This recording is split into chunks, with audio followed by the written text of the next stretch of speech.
This may be a video in multi-parts. I don't know yet.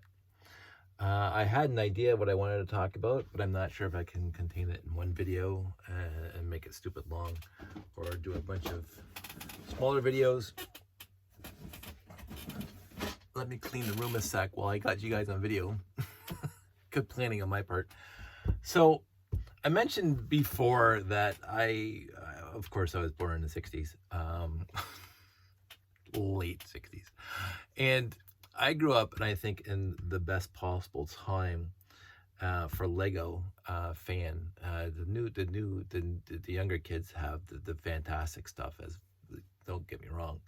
But I grew up in the electronic era where that a lot of basic brick before minifigs came out in 78, before Technic came out in 77, before non-moving minifigs came out in 75, I think it was.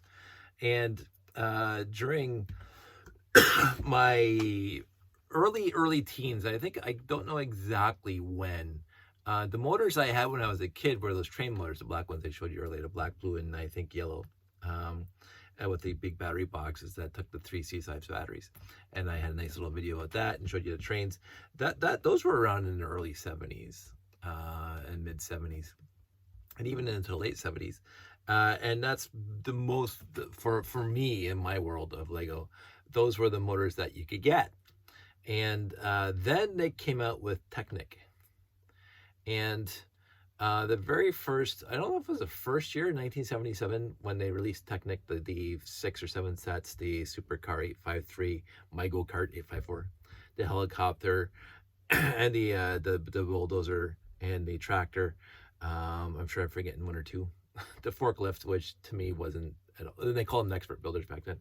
They released soon after that. I don't know if they released it the very first year, but they released basically the same battery box. This, I think, was the 3 C-size batteries, but they came with this gray motor, 4.5 volt motor.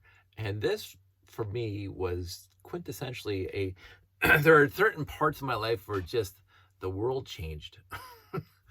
Seeing Star Wars when I was 10 in the theater, the world changed. Them releasing this 4.5 volt motor that I can build into things, the world changed. So I got the supercar for that super. I think I got the go-kart the very first year it came out, and then a year later, I got the additional the small box that came with 4 1x16s, 4 1x8 Technic bricks, a bunch of 4 1x4s, a bunch of 1x2s, some gears, and the motor, and the battery box. And I was completely enthralled. I could build stuff now. I mean, the big black motor was great for cars and stuff, and the tank treads and all that stuff, or the rubber treads and stuff. But this thing, I could do stuff. Like, you could do stuff with the other one too, but not nearly as fantastically awesome as this. And I couldn't wait to get my hands on a second motor, because to have 2 motors, you can do steer skid stuff. So I promptly set out, and it was a while, but I looked around and I saved up some money to get 2 battery and motors, and I was having a blast. And then time went on, and I was in the classic space a little bit, and then I went into during my classic space era, 1982, 1983, I bought a Commodore 64. And I was hardcore on my Commodore 64. A lot of programming, a lot of video games, obviously, on the Commodore 64. Fantastic video games, Jumpman and stuff. But I did a lot of programming. And my Uncle Ted also did some programming, and he was interfacing. He built he bought a circuit card, a circuit board. I can't remember what they're called now. This is this is my head. A circuit board, and he soldered some wires onto it, and it plugged into the user interface port in Commodore 64. And the user interface port had 8 lines out and in, or 8 lines out, that you could toggle on and off by using poke statements. And so you would turn line 1, line 2, line 3, line 4, and so you have 255 options I love binary. And so he built and I'm going to talk about that in a sec. He built an interface that had 8 LEDs on it. So if you turn on line 1, one light came on, line 2, the second light came on, blah, blah. And that was my mind blown. And I thought at that time I could take that idea and then put a couple of maybe, why is my mind so bad? Relays. Relays to separate the power coming out of the 64 and put 4.5 volts on the other side. And these things could turn off and on relays.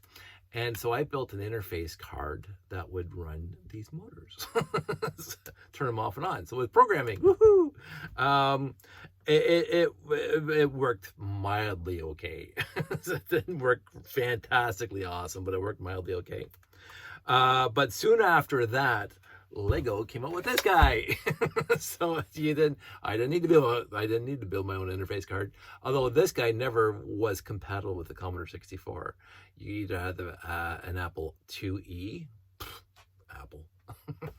As I say, I'm recording this on an iPhone. Or you had to have a PC, an IBM.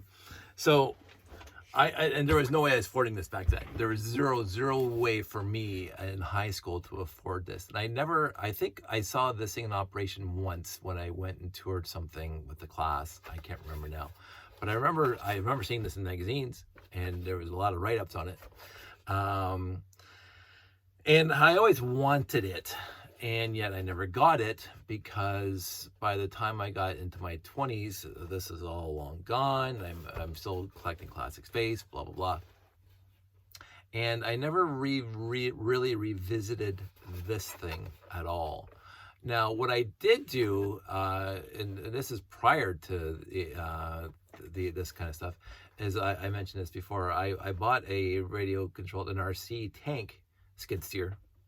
And it was at a garage sale for 25 cents because the tracks were missing, and I didn't care about that because I ripped apart the tank. I took the controller out, the circuit board. I soldered wires to it, and I think I showed you that. And I made a plug so you can plug these things into that.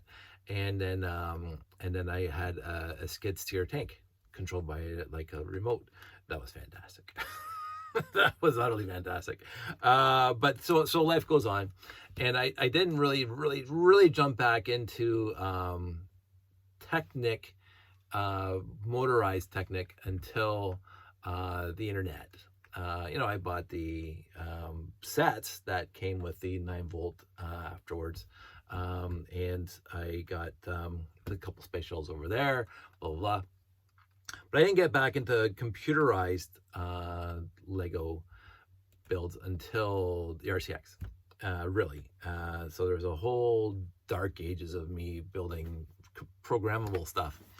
Because my 64 was long gone, packed up, whatever it was. I never used it in my 20s and 30s, really. And so it wasn't until the RCX that I got back into coding, and because RCXs are fun. And then, of course, LugNet shows up, and I'm all over that, like, having a great time with that. And I start doing, I remember all this stuff from my youth, right? And then I can't remember if this was eBay or if I got this at a lot. I honestly can't remember, but I got two of them at the same time. So, and they weren't expensive. They were not expensive at all. But then, I think this definitely was eBay. So, because I wanted it. And so this is the 9750.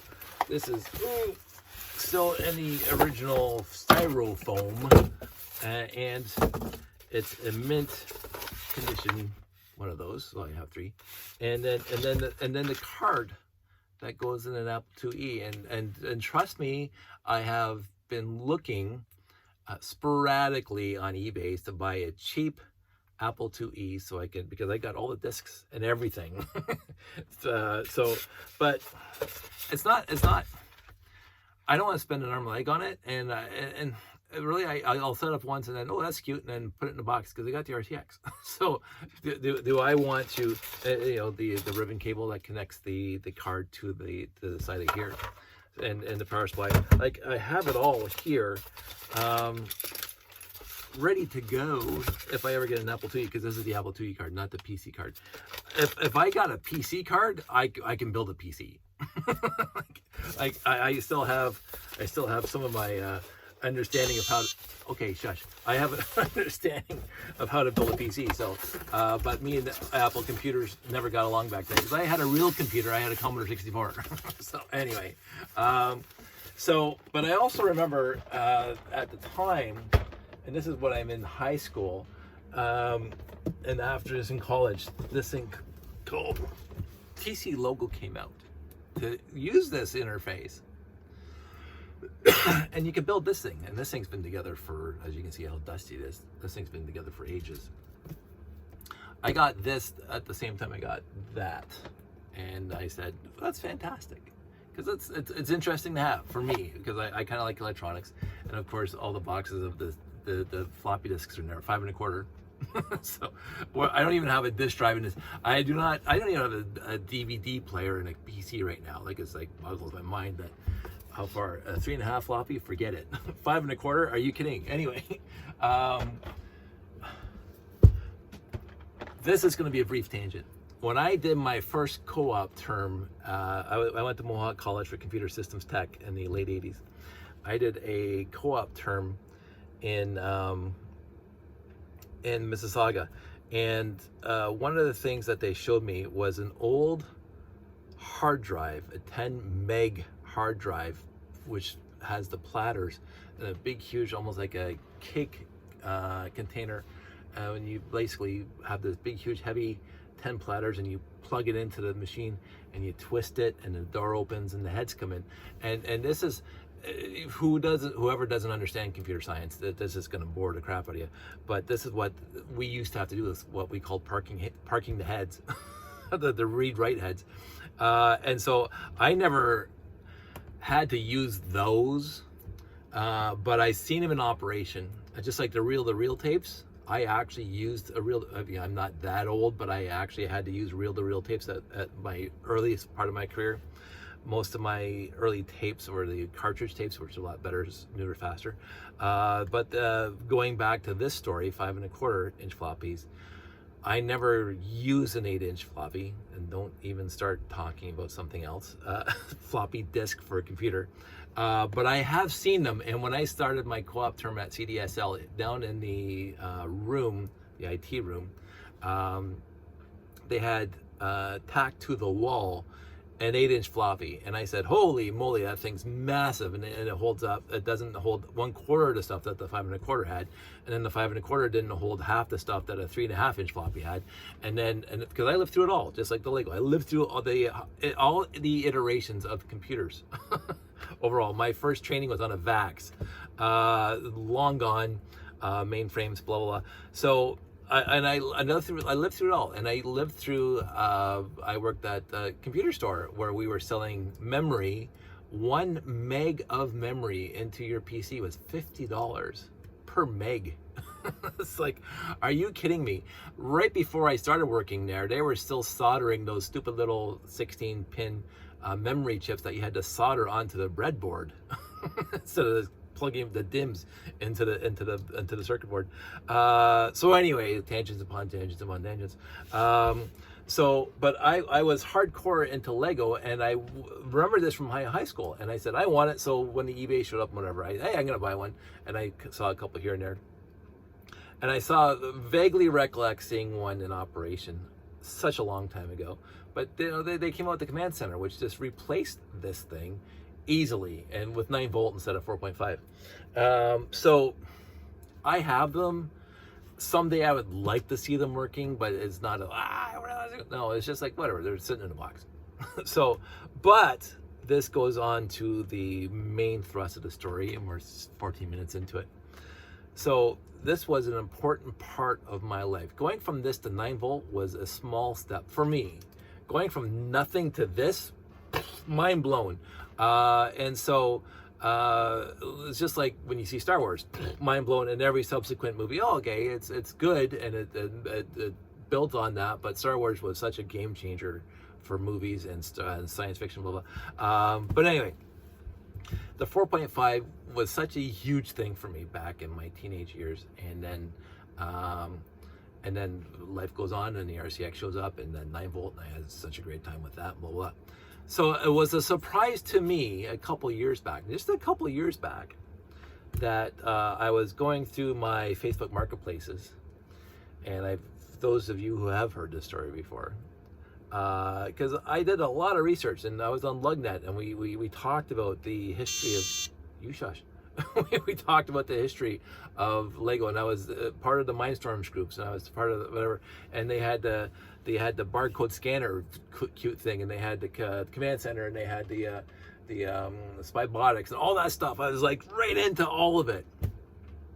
And so I was on the Facebook marketplaces, and there was somebody in Mississauga selling something, and I'm going, that's Lego 4.5 volt wires, and a ton of them, like a huge bird's nest of 4.5 volt wires. So I look at it, and then again, they had 16 or plus C-sized battery boxes. These guys, right? That's how I have so many.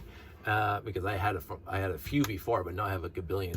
And then there was a little tiny corner of this thing sticking out in the picture, and I'm going, what is that? And you can see the SEQ, and I said, I have no idea what that is.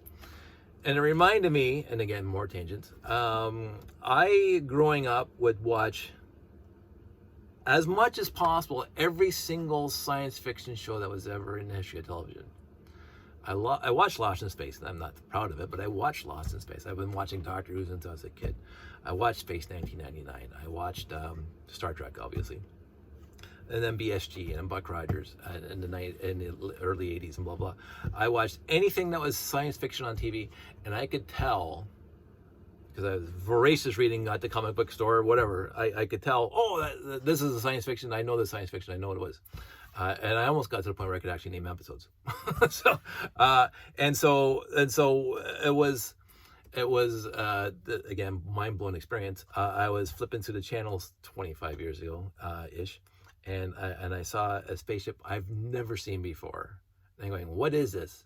It was Firefly, back when it was on TV, the first 14 episodes, and it was Our Mrs. Reynolds. I didn't even know the show that existed, and I caught the last 10 minutes of Our Mrs. Reynolds when they're going through the big, huge electrified thing that's going to kill everybody, and they can steal the ship, with Saffron, Christina Hendricks.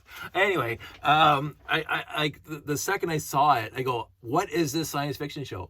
I have to look it up, and the internet's now. I Googled it, and I started downloading old episodes, because there was already 3 or 4 already broadcast, and then I was caught up, and then I start watching it, and I'm waiting for the next one to show up on TV, and then Fox is moving it to this Sunday and moving it 3 weeks from now, and blah blah, and then going, would you please put it every week on the TV at the same time? And to me, this is why it was canceled, but whatever. So I have the box set. I wore out my Serenity DVD. I wore it out. It would no longer play in any DVD player back in the day. I had to buy another one. That's how I love Firefly. Anyway, and so when I saw this, I go, what is this? Like, I see the 4.5 volt wire. I see the 4.5 volt motors. I see the 4.5 volt battery boxes. And then I see this, and I'm going, I have no idea, no earthly, just like the Serenity for the first time. What is this? And I have to know. I have to know. If I see 4.5 volt wiring and motors and battery boxes, this obviously has something to do with that. So I emailed the guy. I said, is this thing still available? He goes, pending pickup. And I go, if he doesn't show, honest to goodness, let me know. I'll be there in an hour. Like midnight, I will come over, because now my curiosity is completely in high gear. I'm on the internet. I'm Googling SEQ. There's nothing anywhere about SEQ on the internet related to Lego. And I'm going, I have to know. So a day goes by, I send the guy an email, and he says he didn't pick it up. So Sandy and I hop in the car, drive to Mississauga. I pick it up. I couldn't have been, it's not my most favorite thing that has ever happened to me with this hobby, but it's right up there in the top 10 favorite things that ever happened to me in this hobby. I show up, nice guy. Left over from the school. This box was left over from the school from back 30 years ago. Like in the 80s. And I'm going, huh. That's right. So I do some research. I take this thing apart. because you can't take these things apart. It's exactly the same size, by the way, exactly the same size as an RCX, I said in my last video, except it's 2 studs longer, but it's the same height, width, so it's 8 studs wide. The thing is that the batteries don't go in this guy like the RCX. Anywho, I take it apart, I find the guy's name inside, I Google his name, find out that he went off and, I believe, my understanding, he went off and helped develop the RCX. Like he is my hero. Like I am now Wayne and Garth meeting Alice Cooper for the first time. Like, we're not worthy. Like, oh my goodness, this guy who developed these things, who made these things for schools, I guess, because of, you shush, for schools, he went off to do Mindstorms. I'm going mind blown. So the SEQ is the private grandfather to the RCX. And I'll show you why. I don't know, I guess we got time, so 20 minutes. I didn't have an instruction manual in the box. I did not have an instruction manual, so I had to figure this out all by myself. And there was 4 of them in the box, so I got 3 here. Wonderful, wonderful. But let's put this one upside down. SEQs. I think 2 of them are not working perfectly. Some transistors are blown, probably. What are you gonna do? So this is what I did. Boom. Now, I did this before, and I added an 8-volt battery box, so this thing didn't have to have this wire. I didn't feel like doing that right now, just for the video. The SEQ, the entire programming happens from this pad on top. And if you look at the little pattern on top, it's got the numbers 1 to 10 or 1 to 0. It's got all these buttons here: forward, backwards, left, right, beep, I guess, out, just a motor out, a switch. So you, because again, so this is something that you might not know. These guys came with touch switches before the RCX. The first touch switches came with these guys. These guys came with rotation sensors. They're opto rotation sensors, but they're rotation sensors nevertheless. So they had touch sensors and rotation sensors, and you plug them into not that, but to the TC logo, the whatever, and you could do stuff with it. So it is an older, simpler version of the RCX. And so what you do is you do all the programming around here. So for example, I'm going to clear this. Beep. And it's been a while since I've used this, by the way. But I want to go forward, and I want to go for 2 seconds, and then I'm going to commit that. Okay, something happened. It's supposed to go both times. I don't know why. My one motor not working. There we go. I guess the motor's a little stuck. I'm going to clear that, and we're going to change that to, oops, it's been a while. I'm going to go forward for 3 and backwards for 2, and then commit it. I think I did that something wrong there. Go. So you can program it. Clear that. I'm going to go forward for 2, left for 3, and then forward for 2. And there's a finite amount of memory in this thing. I can't remember what it was. Commit that and go. I think my turning has to be a little bit more better, so I'm going to clear that. I'm going to go forward, forward for 2, and then left for 8, and then forward for 2, and left for 8. And then I'm going to commit that. I'm going to go. That didn't work. All right, because I can forget. So this is, and then you can loop it. So you have to keep track in your head what line you want to loop it to and blah, blah, blah.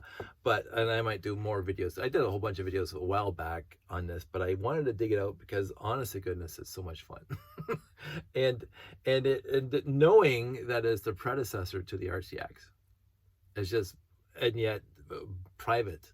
I think this guy, I don't know if he had a company, but this thing came from the school from, again, 30 years ago.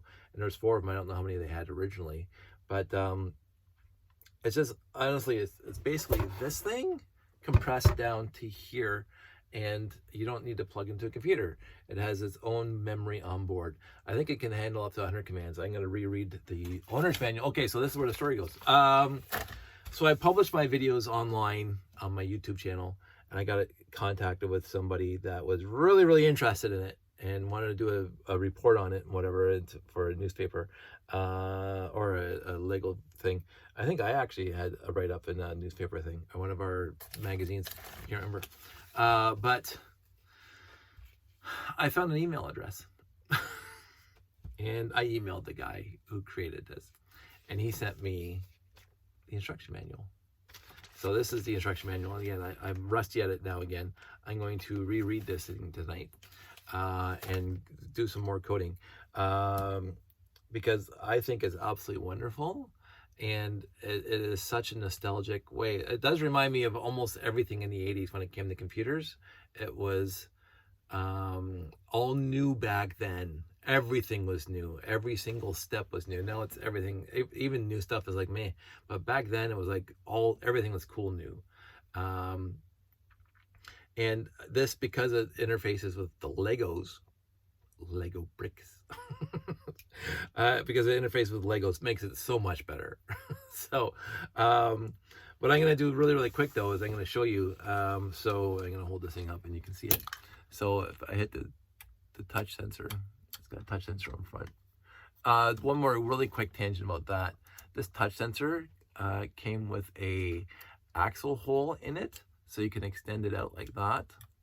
I think it's the one of 2 things I would have changed with the RCX is I would have kept that, because this basically is the same touch sensor that came with the RCX, except they changed it up a little bit.